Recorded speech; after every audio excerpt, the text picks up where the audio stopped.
Updated July 7, 2018, 8 hours 16 minutes and 4 seconds. The young man who runs onto the rugby field today bears little resemblance to the shy, awkward teenager who first approached the University of Queensland Rugby Club several years ago with an unusual request. Connor Whelan, 22, appears happy and confident as he shakes hands with the opposing team, Souths.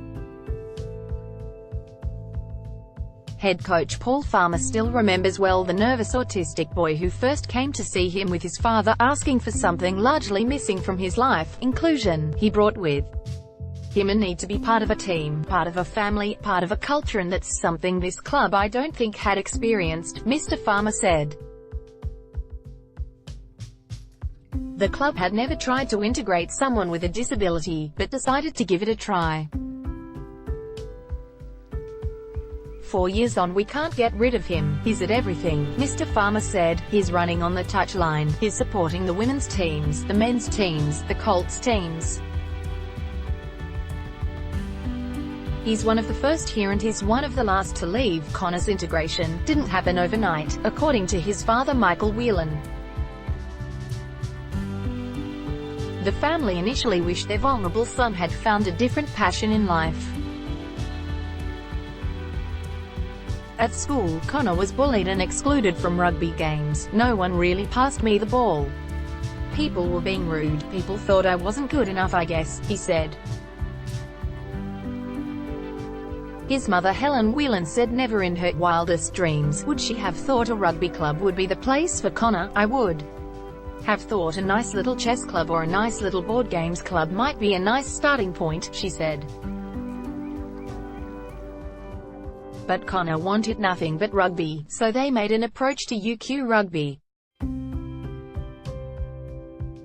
In initial training sessions, Connor's parents always sat nervously on the sidelines. We were probably too interventionist, Mr. Whelan said. We were translating, really, Ms. Whelan said. Yes, translating what his needs were, what his level of participation might be, Mr. Whelan said. We had such profound anxiety every time we'd take Connor to the field, just because of the track record of school, because of all the bullying, all of the absence of inclusion. Teammates also learning from Connor. A system was developed to accommodate Connor.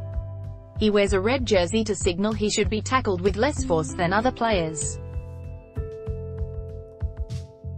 If that sounds like a hindrance, the club says it has actually been a bonus. I think there's a lot of people here who are better footballers and better men for having played football with Connor, Coach James Shantz said. They've got to think more than just about themselves. They have to think about just that 10% of something else that's going on.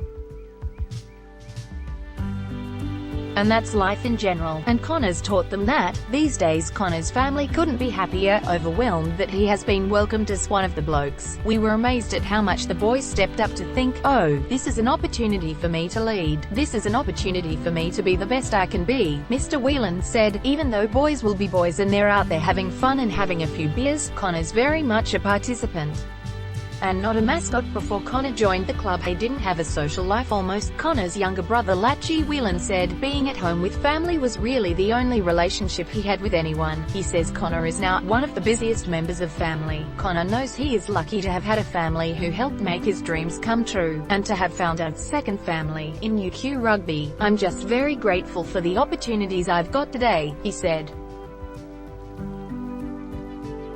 That includes an offer to coach a new team being set up for kids with disabilities.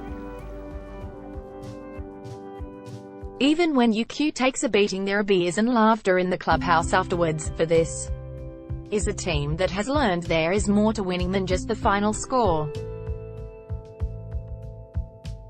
The team didn't make the finals this year, but Connor said he had learned some other valuable lessons. I have some great teammates.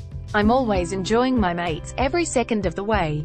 Topics: autism spectrum disorder, diseases and disorders, health, sport, rugby union, Brisbane 4000, Queensland, Australia. First posted July 7, 2018, 6 hours 2 minutes and 10 seconds.